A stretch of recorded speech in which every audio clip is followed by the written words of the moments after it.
Thank you माय Lord. माझ्या वकील मित्रांनी माझ्या अशिलांवर एका मुस्लिम तरुणाच्या खुनाचा आरोप केला आहे. तो पूर्णपणे तथ्यहीन आहे. I am sorry my Lord. माझ्याकडून एका धर्मवाचक शब्दाचा वापर झाला, त्याबद्दल मी कोर्टाची माफी मागतो. कलम 37, समान उद्दिष्ट साध्य करण्यासाठी एक किंवा अधिक व्यक्तींनी केलेले कृत्य. कलम 120, कारावासाच्या शिक्षेस पात्र असलेला गुन्हा करण्याचा बेत लपवणे. कलम 141, बेकायदेशीर जमाव जमवणे. कलम 307, खुनाचा प्रयत्न करणे.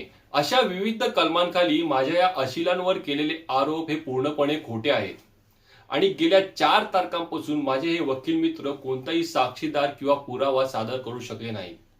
त्यामुळे कोर्टाचा अमूल्य वेळ वाया न घालवता माझ्या या अशिलांना या आरोपातून निर्दोष मुक्त करावे अशी मी कोर्टास विनंती करतो. That's all my Lord.